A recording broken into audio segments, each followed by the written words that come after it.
প্রিয় দর্শক, আজকের ভিডিওতে আপনারা দেখতে চলেছেন প্রথমত আমেরিকা কি সত্যি ভয় পেয়ে মধ্যপ্রাচ্য থেকে লেজ গুটিয়ে পালাচ্ছে।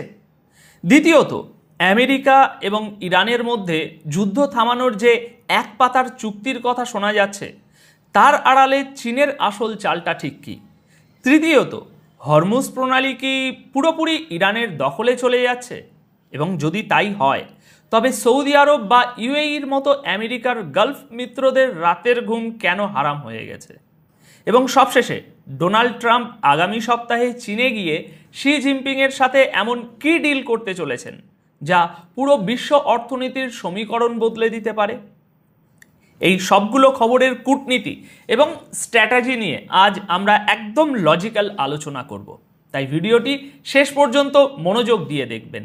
দর্শক, বিশ্বজুড়ে মিডিয়াগুলোতে এখন একটাই আলোচনা চলছে যে আমেরিকা এবং ইরানের মধ্যেকার যুদ্ধ কি সত্যি শেষ হতে চলেছে। এক্সিওসের সাংবাদিক বারাক রাভিদ এবং রয়টার্সের মতো আন্তর্জাতিক সংবাদ মাধ্যমগুলো ব্রেকিং নিউজ দিচ্ছে যে আমেরিকা এবং ইরান খুব শীঘ্রই একটি one page memorandum of understanding বা এক পাতার সমঝোতা চুক্তিতে স্বাক্ষর করতে যাচ্ছে। ডোনাল্ড ট্রাম্প নিজেও প্রকাশ্যে বলেছেন যে ইরান চুক্তির বিষয়ে দারুণ অগ্রগতি হচ্ছে এবং এর ফলেই বিশ্ববাজারে তেলের দাম কিছুটা নিয়ন্ত্রণে এসেছে। কিন্তু দেখুন, খবর তো সবাই পড়ে, কিন্তু একজন বিশ্লেষক হিসাবে আমাদের দেখতে হবে এই খবরের টাইমিংটা। ঠিক যে সময় এই চুক্তির কথা বাইরে আসছে ঠিক তখনই ব্যাকগ্রাউন্ডে কলকাঠি নাড়ছে চীন। ইরানের শক্তিশালী পররাষ্ট্রমন্ত্রী আব্বাস আরাগাচি গতকালই আপনাদের জানিয়েছিলাম যে তিনি বেইজিংয়ে পৌঁছেছেন চীনের প্রভাবশালী নেতা ওয়াং ইর সাথে দেখা করতে। অন্যদিকে আগামী 14 থেকে 15ই মে ডোনাল্ড ট্রাম্প স্বয়ং চীন সফরে যাচ্ছেন। রিপোর্ট আসছে যে আমেরিকা সরাসরি চীনের কাছে সাহায্য চেয়েছে। আমেরিকা চীনকে বলছে, তোমরা ইরানকে আলোচনার টেবিলে নিয়ে আসো, বদলে তোমাদের ট্রেড ডিলে বা বাণিজ্য চুক্তিতে আমরা একটা বড়সড় ছাড় দেব। এখানে একটা জিনিস বুঝতে হবে দর্শক, আন্তর্জাতিক রাজনীতিতে কেউ কাউকে বিনা স্বার্থে সাহায্য করে না। এই পুরো সমীকরণের মধ্যে আমেরিকা, চীন, ইরান এবং গালফ দেশগুলোর যে যার নিজের স্বার্থ সিদ্ধি করার একটা বিশাল খেলা চলছে, যা আমি একটু পরেই ধাপে ধাপে আপনাদের সামনে ডিকোড করব। তবে সেই বিশ্লেষণে যাওয়ার আগে আপনাদের একটি গুরুত্বপূর্ণ তথ্য জানিয়ে রাখি। দেখুন, প্রথমে আমাদের বুঝতে হবে এই ইউএস ইরান এমইউ বা চুক্তির ভিতরে আসলে কি আছে। দেখুন, হোয়াইট হাউস একটি 14 পয়েন্টের ডকুমেন্ট তৈরি করেছে, যেখানে আমেরিকার পক্ষ থেকে স্টিভ উইটকফ এবং জ্যারেড কুশনারের মতো নেগোশিয়েটররা ইরানের কর্মকর্তাদের সাথে আলোচনা চালাচ্ছেন।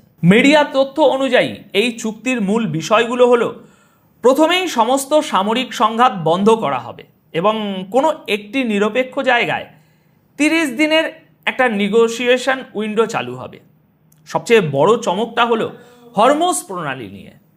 আমেরিকা রাজি হয়েছে যে তারা ধীরে ধীরে ইরানের শিপিংয়ের উপর থেকে সমস্ত নিষেধাজ্ঞা তুলে নেবে এবং আমেরিকার যে নৌ অবরোধ ছিল সেটাও সরিয়ে নেওয়া হবে। দেখুন, এখানে আসল ব্যাপারটা হলো ইরান কিন্তু তার তুরুপের তাস আগেই হাতছাড়া করতে রাজি নয়। হরমুজ প্রণালী নিয়ে ফয়সলা না হওয়া পর্যন্ত ইরান কোনো ফার্দার ডিসকাশনে যাবে না। পারমাণবিক ইস্যুর ক্ষেত্রে চুক্তিতে বলা হচ্ছে ইরান আগামী 12 থেকে 15 বছরের জন্য ইউরেনিয়াম সমৃদ্ধকরণ বন্ধ রাখবে। যদিও ইরান চাইছিল এটা 5 বছর হোক এবং আমেরিকা চাইছিল 20 বছর, তবে মাঝামাঝি একটা সময়ে তারা একমত হতে চলেছে। ইরানের কাছে যে 60% হাইলি এনরিচ ইউরেনিয়াম আছে সেগুলো সরিয়ে ফেলা হবে এবং সম্ভবত আমেরিকায় পাঠিয়ে দেওয়া হবে। এর বদলে আমেরিকা ইরানের উপর থেকে সমস্ত নিষেধাজ্ঞা তুলে নেবে এবং বিশ্বের বিভিন্ন দেশে তাদের যে আটকে আছে বিলিয়ন বিলিয়ন ডলার ফ্রিজ করা আছে যে অ্যাসেট, সেই অ্যাসেটগুলো রিলিজ করে দেবে।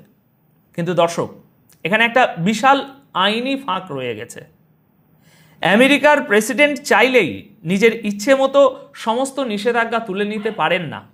অনেকগুলো এমনও নিষেধাজ্ঞা আছে যা তোলার ক্ষমতা একমাত্র ইউএস কংগ্রেসের হাতে। তাই এই প্রতিশ্রুতি শেষ পর্যন্ত কিভাবে বাস্তবায়িত হবে তা নিয়ে যথেষ্ট সন্দেহ রয়েছে। এখন প্রশ্ন হলো, এই পুরো প্রক্রিয়ায় চীনের ভূমিকাটা ঠিক কোথায়? দেখুন, ইরানের পররাষ্ট্রমন্ত্রী আব্বাস আরাকাচি ঠিক এই চুক্তির খবর বাইরে আসার দিনই বেইজিংয়ে গিয়ে শি জিনপিংয়ের পর দ্বিতীয় ক্ষমতাধর ব্যক্তি ওয়াং ইর সাথে বৈঠক করেছেন। আরাকাচি পরিষ্কার জানিয়েছেন যে তেহরান আমেরিকার সাথে একটি ন্যায্য চুক্তি চায়, কিন্তু কোনোভাবেই তারা তাদের আইনি অধিকার বিসর্জন দেবে না। আন্তর্জাতিক আইন অনুযায়ী শান্তিপূর্ণ কাজে ব্যবহারের জন্য পারমাণবিক শক্তি অর্জনের যে অধিকার সেটা ইরানের রয়েছে এবং আমেরিকার এটা কেড়ে নেওয়ার কেউ না আমেরিকা। দর্শক, ওয়াং ই তিনিও ইরানের এই দাবির সাথে সম্পূর্ণ সহমত পোষণ করে বলেছেন যে অবিলম্বে হরমুজ প্রণালী খুলে দেওয়া উচিত এবং চীনের পূর্ণ সমর্থন ইরানের সাথে রয়েছে। তারা একটি যৌথ বিবৃতিও প্রকাশ করেছেন যেখানে শি জিনপিংয়ের 4 পয়েন্ট স্ট্র্যাটেজির কথা বলা হয়েছে। দেখুন, আসল খেলাটা চলছে ভূরাজনৈতিক স্বার্থের। এই টাইমিংটা খেয়াল করুন। একদিকে MOU এর খবর, অন্যদিকে আগামী 14 থেকে 15 মে ট্রাম্পের চীন সফর। আমেরিকা বুঝতে পেরেছে যে ইরানের উপর চীনের বিশাল প্রভাব রয়েছে, কারণ চীনের কাছেই ইরান তাদের বেশিরভাগ তেল বিক্রি করে এবং চীনের কাছ থেকেই তারা বড় বড় লোন নিয়ে থাকে। তাই আমেরিকা চায় চীন যেন তাদের প্রভাব খাটিয়ে ইরানকে চুক্তিতে বাধ্য করে। কিন্তু চীন তো আর এমনি এমনি আমেরিকার কাজ করে দেবে না। তাই ট্রাম্প যখন আগামী সপ্তাহে শি জিনপিংয়ের সাথে বসবেন, তখন চীনকে ট্রেড ডিলে একটা বড়সড় ছাড় দেওয়ার প্রস্তাব দেওয়া হতে পারে। এর বিনিময়ে ইরানও অত্যন্ত চালাকির সাথে একটি সিস্টেম দাঁড় করাচ্ছে, যাকে বলা যায় পেট্রো ইউয়ান পুশ। ইরান প্রস্তাব দিচ্ছে যে হরমুজ প্রণালী দিয়ে যত তেলের ট্যাঙ্কার পার হবে তাদের টোল বা ট্যাক্স দিতে হবে চীনের মুদ্রা ইউয়ানে। এর ফলে চীনের মুদ্রা আন্তর্জাতিক বাজারে আরও শক্তিশালী হবে। অর্থাৎ ইরান চীনকে এমন একটা লোভনীয় অফার দিচ্ছে যাতে হরমুজ প্রণালী ইরানের দখলেই থাকে এবং চীন এই ব্যাপারে ইরানকে পূর্ণ সমর্থন দেয়। MOU এর খসড়া দেখলেই বোঝা যায় চুক্তিটা, দর্শক, সেই দিকেই এগোচ্ছে। এবার আসুন দেখি আমেরিকার এই পদক্ষেপে গালফ দেশগুলোর, বিশেষ করে সৌদি আরব এবং UAEর কেন মাথা খারাপ অবস্থা। আল জাজিরার রিপোর্ট অনুযায়ী আমেরিকার এই গালফ মিত্ররা মারাত্মকভাবে আতঙ্কিত। তারা চাইছে হরমুজ প্রণালীর স্ট্যাটাস যেন যে কোনো মূল্যে 28 ফেব্রুয়ারি 2026 সালের আগের অবস্থায় ফিরিয়ে নেওয়া হয়, অর্থাৎ নিঃশর্ত নিরাপদ যাতায়াত। তারা কোনোভাবেই চায় না যে ইরান সেখানে কোনো টোল বসাক, কারণ গালফ দেশগুলোর একটা বিশাল ভয় কাজ করছে। যদি ইরান হরমুজ প্রণালীতে টোল বসানোর অধিকার পেয়ে যায়, তবে এই দেশগুলোকে বছরে $50 বিলিয়ন বেশি শুধু টোল হিসাবে ইরানকে দিতে হবে। আর এর ফলে ইরান অর্থনৈতিকভাবে প্রচণ্ড শক্তিশালী একটা আঞ্চলিক শক্তিতে পরিণত হবে।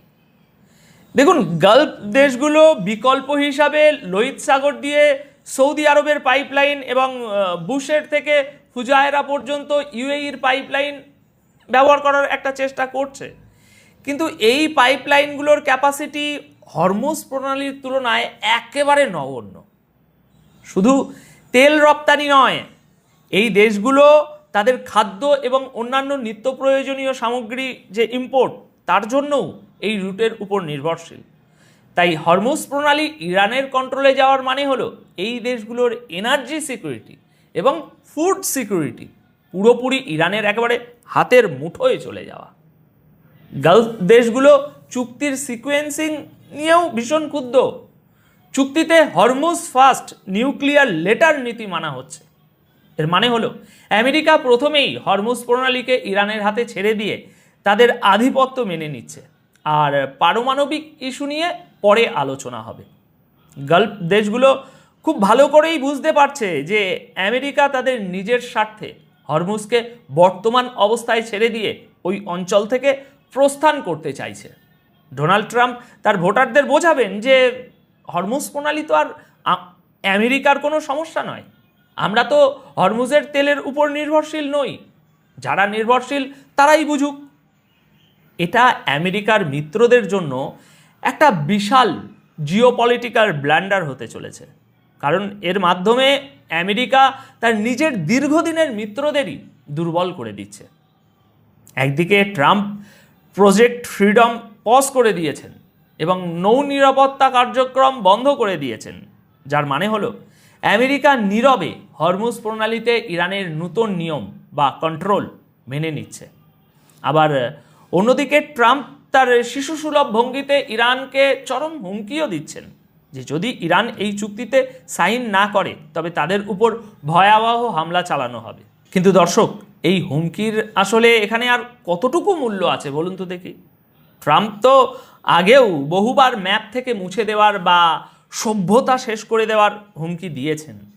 ট্রাম্পের এই ম্যাক্সিমাম প্রেশার স্ট্র্যাটাজি এখন কতটা কাজ করবে সেটাই দেখার বিষয়।